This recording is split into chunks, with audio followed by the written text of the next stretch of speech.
So what is up mga ka-Berks? Nababalik yun ito on your screen. Back in again for another vlog.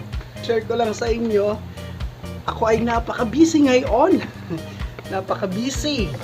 Kasi balik eskwela na po ang inyong lingkod. Magta-try ako kasi bare months na. Magta-try ako na i-challenge ang sarili ko. Kung makikita nyo, last year, sobrang taba ako. Ngayon, naisip ko nang mag-diet. Magda-diet na ako kasi magpapasko. So, ngayong September, gagawin natin ang No Rice Challenge. Ayan. Sa buong September, hindi ako magra-rice, kundi ulam lang and some pwedeng alternative sa rice. Ayan yan ang gagawin natin. Mag-update ako dito sa vlog na to. From the first day, yan hanggang sa matapos tong buwan na to, kung ano ang result ng aking pagda-diet. So, ngayon ang timbang ko is nasa 85. Ayan, so medyo matawa tayo, masyado mabigat. Ngayon, challenge yung sarili ko para tingnan natin kung ano magiging resulta.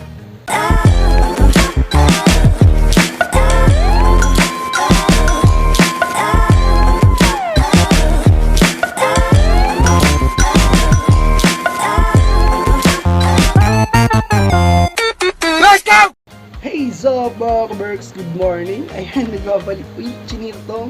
So for today, this is the first day of my challenge. Yung no rice challenge. Ilang basta-basta no rice to.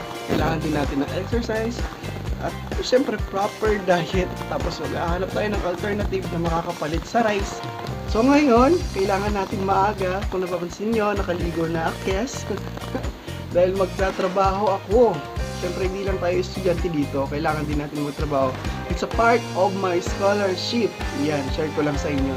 Until sa matapos to. Ayan. So, good luck to me. Let's go! So, ayan mga ka-Berks, nandito na ako sa kantin. Ayan.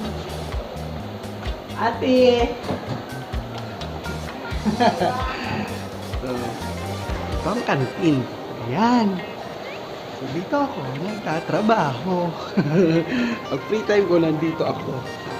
Ayan. So. Let's go!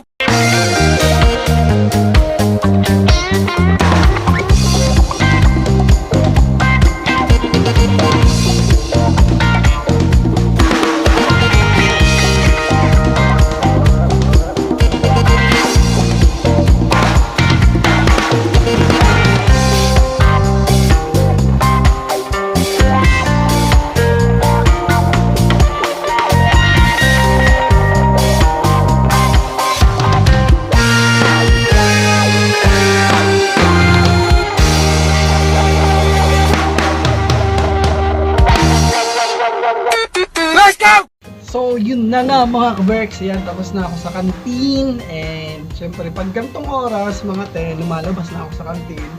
Tapos ngayon ang gagawin ko is magre-review ako kasi magre-report ako mamaya. Tapos yun lang, magre-report kasi ang pasok ko ngayon is 1. So major subject yung lahat. So ngayon magre-review tayo. And kasi magre-report ako mamaya, one of the my major subject, kailangan ko mag-report sa, kaya good luck sa akin. Tapos siguro mag-print ako mamaya. Basta hindi ko alam, basta gusto ko lang malibang para masakto tayo sa oras kung anong kakainin ko mamayang tanghali. So time check is 10:25. Ayan. So yan, bye-bye mga ka-Berks. Mamaya na lang ulit. Yan! Let's go! So ayan mga ka-Berks. Nasa klase ako ngayon. At 1 to 7 ang klase namin, hindi ko na na-videoan yung iba. So, hintay lang namin yung teacher susunod na subject, tapos mamaya magre-report ako. Di ba? Magre-report ako.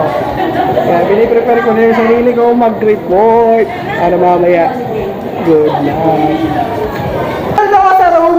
Nasa room mga klase ko? Hintay kami kay ma'am. Wala pa si ma'am. Ayan. At si Randy, ay si RJ. Si Randy, inukutuhan. Ayan. Wala pa kaming teacher. So ay nagbabahala sa iba't ibang bahagi ng lipunan natin. Paano pinagsama-sama ang mga bahagi ito ng lipunan? So social process. Ang social process daw. Let's go! yun na nga mga ka-Berks. Ayan. Hindi ako nakapag-report sa Lunes na lang daw kasi may kaklase akong wala at hindi din maganda pakiramdam ng teacher namin. Kaya sa Lunes na lang daw. Ayan, nakaligtas tayo sa reporting. Pero prepare na ako sa reporting namin. Ayan. So ngayon, naiintindihan ko kung anong kakainin ko ngayong gabi. Kasi yan, no rice tayo eh. No rice. Tingnan natin ah. Let's go! Dito ako ngayon sa sentro. Bumili ako ng sliced bread tapos itlog. Bali, ito yung dinner ko. Ayan. Layo na nilakad ko para makabili lang nito kasi nagtitipid tayo.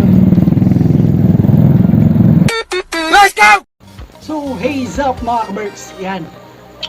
Kauwi na ako and nakapag-prepare na ako ng dinner ko. So, ang dinner ko ngayon is tinapay at giniling na may itlog. Ayan. So, ito lang ang dinner ko. Wala tong halong kanin.